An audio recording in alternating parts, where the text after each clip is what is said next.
Hello cinephiles, welcome back to touch my life. നമ്മൾ discuss ചെയ്യാൻ പോകുന്ന സബ്ജക്റ്റ് എന്ന് പറയുന്നത് നാഷണൽ അവാർഡ്സ് എല്ലാ വർഷവും പ്രഖ്യാപിക്കുന്നതാണ്. പ്രഖ്യാപിക്കുന്ന സമയത്ത് ചെറിയ പൊട്ടലും ചിരികളൊക്കെ സംഭവിക്കുന്നത് നമ്മൾ കാണാറുള്ളതാണ്. എല്ലാവരെയും തൃപ്തിപ്പെടുത്തുന്ന സംഭവമായിട്ട് ഒരിക്കലും നാഷണൽ അവാർഡ് ഇതുവരെ മാറിയിട്ടില്ല. അതുപോലെ തന്നെ ഈ വർഷവും ഒരുപാട് പൊട്ടലും ചീറ്റുകളുണ്ട്. അതിൻ്റെ ഇടയിൽ കുറേ പേര് കുറച്ച് പെട്രോളും ഡീസലും മണ്ണെണ്ണയൊക്കെ ഓരോ ദിവസം ഒഴിച്ചു കൊടുത്ത് ഇങ്ങനെ കൊഴുത്തോണ്ടിരിക്കുകയാണ് ഓരോ ദിവസം. ഉർവശി കുറച്ച് പെട്രോൾ ഒഴിച്ചു കൊടുത്തിട്ടുണ്ട്. നമുക്ക് ആദ്യം അതൊന്ന് കണ്ടിട്ട് വീഡിയോയിലേക്ക് പോവാം. ഒരു അവാർഡ് എന്തിനു വേണ്ടി, അത് ഏത് മാനദണ്ഡത്തിലാണ് കൊടുക്കുന്നത്, അത് വ്യക്തമാക്കേണ്ട ഒരു കടപ്പാടുണ്ടല്ലോ ഏത് മേഖലയിലായാലും. അല്ലാതെ ഞങ്ങൾക്ക് തോന്നിയതുപോലെ അങ്ങ് കൊടുക്കും, എല്ലാവരും വന്ന് വാങ്ങിച്ചോളുക എന്നുള്ള നിലപാട് ഇങ്ങനെ കാലങ്ങളായിട്ട് തുടർന്ന് പോയാൽ അറിയിക്കുന്ന പലരും ഉണ്ട്. ഇനി വരും, എനിക്ക് പുറകെയും ഇനി ഒരുപാട് ആൾക്കാർ വരും അല്ലേ. അപ്പം ഞാൻ എൻ്റെ കാര്യത്തിലെങ്കിലും ഇത് ചോദിച്ച് ക്ലാരിഫൈ ചെയ്തില്ലെങ്കിൽ എനിക്ക് പുറകെയുള്ള ആൾക്കാർക്ക് എന്താണ് വിശ്വാസം? ഒരിക്കൽ റിമ കല്ലിങ്കൽ പറഞ്ഞു, ഉർവശേഷിക്ക് ഇതാണ് അവസ്ഥയെങ്കിൽ ഞങ്ങളുടെയൊക്കെ കാര്യങ്ങളൊന്ന് ആലോചിച്ച് നോക്കുക ചേച്ചി. എന്തുകൊണ്ട് കുട്ടിയേട്ടൻ്റെ പെർഫോമൻസിനും ഷാരൂഖ് ഖാൻ്റെ പെർഫോമൻസിനും തമ്മിലൊരു എന്താണ് നിങ്ങൾ കണക്കാക്കിയത്? എന്താണ്, എന്ത് മാനദണ്ഡത്തിൽ നിങ്ങളത് ഏറ്റക്കുറച്ചിൽ കണ്ടു? ഇതെങ്ങനെ സഹനടനായി, അതെങ്ങനെ മികച്ച നടനായി? വളരെ നല്ലൊരു പോയിന്റാണ്. അപ്പോൾ നമുക്ക് ഇതിലേക്ക് വരാം, ഈ ഉർവശി പറഞ്ഞ ഈ സ്റ്റേറ്റ്മെന്റിലേക്ക് വരാം. അതിനു മുമ്പേ ചെറിയൊരു കാര്യം പറയാനുണ്ട്.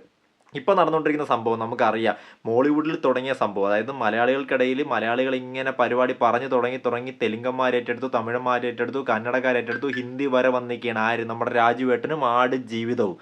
അപ്പം എനിക്ക് പറയാനുള്ള കാര്യം, രാജുവേട്ടൻ ഒരു സിനിമ ഡയറക്റ്റ് ചെയ്തു. ആ ഡയറക്റ്റ് ചെയ്ത സിനിമ കേന്ദ്ര ഗവൺമെന്റിനെ ചെറുതായിട്ട് ചൊടിപ്പിക്കുന്ന സിനിമയാണ് എന്നാണ് പലരുടെ അഭിപ്രായം. ഒരു പ്രൊപ്പഗാണ്ട സിനിമ ഡയറക്റ്റ് ചെയ്തതിൻ്റെ പേരിൽ പുള്ളിക്ക് നാഷണൽ അവാർഡ് ബെസ്റ്റ് ആക്ടറിനുള്ളത് നിഷേധിച്ചു. ഇങ്ങനെയാണ് പറഞ്ഞിങ്ങനെ പൊയ്ക്കൊണ്ടിരിക്കുന്നത്. പ്രൊപ്പഗാണ്ട സിനിമ എന്നൊക്കെ പറയാമെന്ന് എനിക്കറിയാൻ പാടില്ല. പറഞ്ഞാൽ ചിലപ്പോൾ അത് കുറ്റമായി പോകും. പക്ഷേ ആ സിനിമേനെ പ്രൊപ്പഗാണ്ട സിനിമ എന്നല്ലാണ്ട് ഞാൻ എന്ത് പറയണം ഗൈസ്? കാര്യം എൻ്റെ കയ്യിൽ നിന്ന് കാശ് മുടക്കി ടിക്കറ്റ് എടുത്ത് തിയേറ്ററിൽ പോയി ഇരുന്ന് കണ്ടൊരു പ്രേക്ഷകനാണ് ഞാൻ. ആ പ്രേക്ഷകൻ എന്നുള്ള നിലയ്ക്ക് ഞാൻ പറയുകയാണ്, ആ സിനിമ ഒരു വൺ സൈഡഡ് രാഷ്ട്രീയം കാണിച്ചിട്ടുണ്ട്. ഇന്ത്യയിൽ നടന്ന ഒരു വലിയ സംഭവത്തിൻ്റെ ഒരു വൺ സൈഡഡ് വേർഷൻ. പക്ഷേ ആ രണ്ട് സൈഡും കാണിച്ചിട്ട് പ്രേക്ഷകർക്ക് വിട്ടുകൊടുക്കുകയാണ്. നിങ്ങൾ തീരുമാനിച്ചു എന്താണ് നടന്നത്, എന്താണ് സംഭവിച്ചത്, ആരുടെ ഭാഗത്താണ് നീതി, ആരുടെ ഭാഗത്താണ് ന്യായം. അങ്ങനെ വിട്ടുകൊടുത്തിരുന്നു എന്നുണ്ടെങ്കിൽ ഞാൻ ഒരിക്കലും ഇങ്ങനെ പറയില്ലായിരുന്നു. അങ്ങനെ വിട്ടുകൊടുക്കാത്തടത്തോളം കാലം സമാധാനമായിട്ട് ജീവിച്ചിരുന്ന മലയാളികളുടെ ഇടയിലേക്ക് ഒരു തീ ഇട്ടുകൊടുത്ത സിനിമയാണ് എമ്പുരാൻ. അതുകൊണ്ട് അതൊരു പ്രൊപ്പഗാണ്ട ഫിലിം തന്നെയാണ്. പക്ഷേ ഈ പ്രൊപ്പഗാണ്ട ഫിലിം എടുത്തതിൻ്റെ പേരിലാണോ രാജുവേട്ടന് അവാർഡ് നിഷേധിച്ചത് എന്ന് നിങ്ങൾക്ക് തോന്നുന്നുണ്ടോ? നിങ്ങൾ ഒന്ന് ആലോചിച്ച് നോക്കിയേ. കാന്താരയിലെ പ്രകടനത്തിന് ഋഷഭ് ഷെട്ടിയുടെ കയ്യിലേക്ക് നാഷണൽ അവാർഡ് വന്നപ്പോഴത്തേക്കും ഒരുപാട് പേര്, പ്രത്യേകിച്ച് മലയാളികൾ പറഞ്ഞു, മതം നോക്കിയിട്ടാണ് ഇപ്പം നാഷണൽ അവാർഡ് കൊടുക്കുന്നത്, അതാണ് നാഷണൽ അവാർഡിൻ്റെ മാനദണ്ഡം എന്നൊക്കെ പറഞ്ഞായിരുന്നു. അങ്ങനെ മതം നോക്കി കൊടുക്കുന്ന അവാർഡാണ് നാഷണൽ അവാർഡെങ്കിൽ ഇത്തവണ അത് SRKയുടെ കയ്യിലേക്ക് വന്നിരിക്കുമായിരുന്നു. ഒന്ന് ചിന്തിച്ച് നോക്കുക. അപ്പോൾ അതുകൊണ്ട് മതം നോക്കിയാണ് കൊടുക്കുന്നത് എന്ന് ഇനി പറയാൻ പറ്റുമെന്ന് എനിക്കറിയത്തില്ല. പിന്നെ ഇങ്ങനെയൊക്കെ പറഞ്ഞ് ഞാൻ നാഷണൽ അവാർഡിനെ ന്യായീകരിക്കുകയല്ല. നാഷണൽ അവാർഡ് ആയിക്കോട്ടെ, സ്റ്റേറ്റ് ആയിക്കോട്ടെ, ഫിലിം ഫെയർ ആയിക്കോട്ടെ, സൈമ ആയിക്കോട്ടെ, എന്തിന് നമ്മുടെ ഇവിടെ മലയാളത്തിൽ നടത്തിക്കൊണ്ടിരിക്കുന്ന ഉജാല ഫിലിം അവാർഡ് ആണെങ്കിൽ പോലും ഇതൊക്കെ അർഹിക്കുന്ന കൈകളിലാണോ വന്ന് ചേർന്നിരുന്നത് എന്ന് നിങ്ങളൊന്ന് ആലോചിച്ച് നോക്കി. അത് വൻ കോമഡി ആയിരിക്കും. അതുകൊണ്ട് തന്നെ ഒരു അവാർഡിനെ 100% നമുക്ക് സപ്പോർട്ട് ചെയ്യാനും പറ്റത്തില്ല, 100% നമുക്ക് റിജക്റ്റ് ചെയ്ത് തള്ളിക്കളയാനും പറ്റത്തില്ല.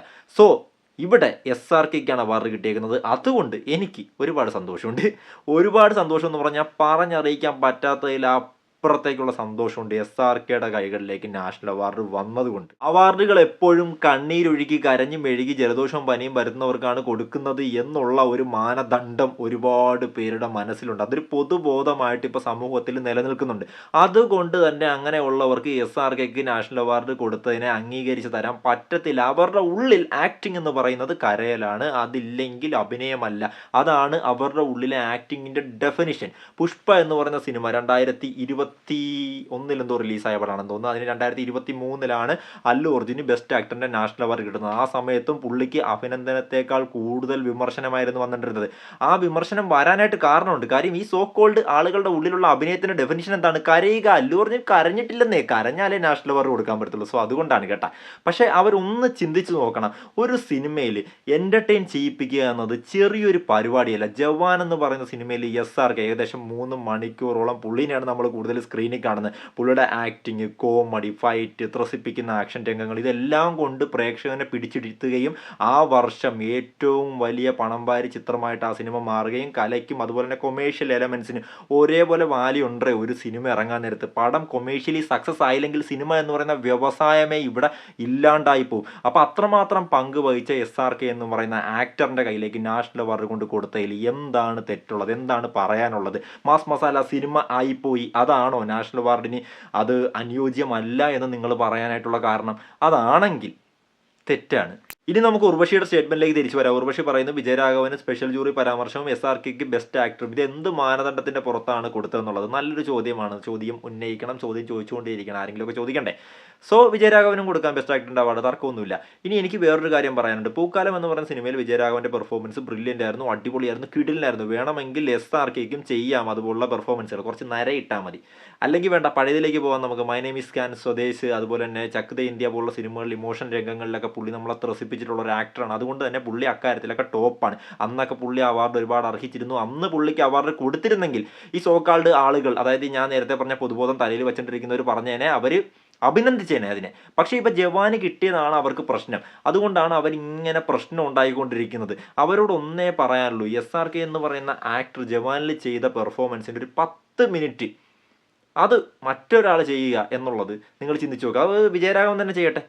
ഈ പ്രായത്തിലല്ല, പുള്ളിയുടെ ആയ കാലത്ത് പറ്റുമെന്ന് ചോദിച്ചു കഴിഞ്ഞാൽ അത് ഇച്ചിരി ബുദ്ധിമുട്ടാണ്. ഈ ഒരു മാസ് മസാല റോളിൽ പ്രത്യേകിച്ച് എൻ്റർടൈൻ ചെയ്യിപ്പിച്ച് അഭിനയിക്കുക എന്ന് പറയുന്നത് അത് കുറച്ച് പാടുള്ള കാര്യമാണ്. ഏറ്റവും കൂടുതൽ ആളുകളെ തിയേറ്ററിലേക്ക് കൊണ്ടുവരുന്നത് അതും ഒരു പാടുള്ള കാര്യമാണ്. അല്ലു അർജുന് പുഷ്പയ്ക്ക് കൊടുത്തപ്പോഴും ഞാൻ ഇത് തന്നെയാണ് പറഞ്ഞത്. കാര്യം അല്ലു അർജുൻ്റെ പുഷ്പയുടെ റോളിനെ അന്ന് ഒരുപാട് പേര് വിമർശിച്ചു. ഇതാണോ അഭിനയം, ഇതിനാണോ അവാർഡ്?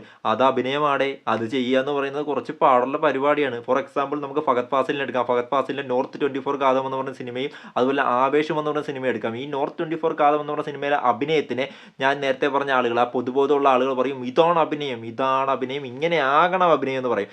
അതേ ആളുകൾ ചിലപ്പോൾ ആവേശത്തിന് തള്ളിക്കളയും ചെയ്യും. എനിക്ക് ഒന്നേ പറയാനുള്ളൂ, ഈ ആവേശം എന്ന് പറയുന്ന സിനിമയിലെ അഭിനയം എല്ലാവർക്കും ചെയ്യാൻ പറ്റുന്നൊരു സംഭവമാണോ? അത് അഭിനയമല്ലേ? അത് കുറച്ച് പാടല്ലേ? ഈ നോർത്ത് 24 കാലത്തിൽ ഫഹദ് ഫാസിൽ അഭിനയിച്ചിരിക്കുന്നതിനേക്കാൾ കൂടുതൽ പാടല്ലേ ആവേശത്തിൽ അഭിനയം ചെയ്യുക എന്നുള്ളത്? അല്ലെങ്കിൽ ആ ഒരു ആക്ടിങ്, ആ ഒരു മീറ്റർ പിടിച്ച് ചെയ്യുക എന്നുള്ളത് ദുൽഖറിനും നമ്മുടെ ടൊവിനോയ്ക്കും ആസിഫലിക്കും നിവിൻ പോളിക്കും ഒക്കെ ചെയ്യാൻ പറ്റുമോ മലയാളത്തിൽ തന്നെ? അല്ലെങ്കിൽ ഇന്ത്യയിൽ ബാക്കി ആക്ടേഴ്സിനെ എടുത്ത് നോക്ക്, ചെയ്യാൻ പറ്റുമോ എല്ലാവർക്കും? നമ്മുടെ ആവേശത്തിൽ ചെയ്തു വെച്ചേക്കുന്ന പോലെ. അതുകൊണ്ട് ആവേശത്തിന് നാഷണൽ അവാർഡ് കൊടുത്താലും ഞാൻ കൈയടിക്കും, ഒരു സംശയമില്ല. കൈയടിക്കണം. കാര്യം അതും കുറച്ച് പാടുള്ള പരിപാടിയാടേ, അത് അംഗീകരിക്കണം ആദ്യം. ആക്ടിങ്ങിന് ഒരു ഡെഫിനിഷൻ കൊടുത്ത് ചുമ്മാ അതിനെ ഒതുക്കി നിർത്താതെ ഇതെല്ലാം ആക്ടിങ് ആണ്. ഒരു മാസ് മസാല സിനിമയും ക്ലാസ് സിനിമയും ഇത് രണ്ടിലും ഒരു നായകൻ പെർഫോം ചെയ്യുകയാണ്. ആ പെർഫോമൻസിൽ ഡിഫറൻസ് ഉണ്ടാവും. അപ്പോൾ ഒരു പെർഫോമൻസ് മോശമാണ്, അതിന് അവാർഡ് കൊടുക്കാൻ പാടില്ല, മറ്റേതാണ് പെർഫോമൻസ്, അതിന് മാത്രമേ അവാർഡ് കൊടുക്കാവുള്ളൂ എന്ന് പറയുന്നതിനോട് യോജിപ്പില്ല. ആസെ മലയാളി എനിക്ക് പൃഥ്വിരാജിന് അവാർഡ് കിട്ടാത്തതിൽ വിഷമമുണ്ട്. കാര്യം അദ്ദേഹവും ഡിസർവിങ് ആയിരുന്നു എന്ന് വെച്ച് SRK ഡിസർവിങ് അല്ലായിരുന്നു എന്ന് എനിക്ക് പറയാൻ പറ്റത്തില്ല. അദ്ദേഹത്തിന് അവാർഡ് കിട്ടിയില്ല, എനിക്ക് ഒരുപാട് സന്തോഷമുണ്ട്. ഇനി നിങ്ങളുടെ അഭിപ്രായം അവാർഡ്സിനെ കുറിച്ച്, നാഷണൽ അവാർഡിനെ കുറിച്ച്, ഇത്തവണത്തെ അവാർഡിനെ കുറിച്ച്. നമുക്ക് കുറച്ച് പെട്രോളും മണ്ണൊക്കെ വാരി വെതർ കമൻറ്റ് ബോക്സിൽ ഇടുക. വീഡിയോ ഇഷ്ടപ്പെട്ടെങ്കിൽ ലൈക്ക് ചെയ്തിട്ട് കമൻറ്റ് ചെയ്യുക, ഇല്ലെങ്കിൽ ഡിസ്ലൈക്ക് ചെയ്തിട്ട് കമൻറ്റ് ചെയ്യുക. രണ്ടാണെങ്കിലും ചാനൽ ഒന്ന് സബ്സ്ക്രൈബ് ചെയ്യാൻ മറക്കരുത്. അടുത്തൊരു വീഡിയോ കാണുന്നവരെ ബൈ ബൈ.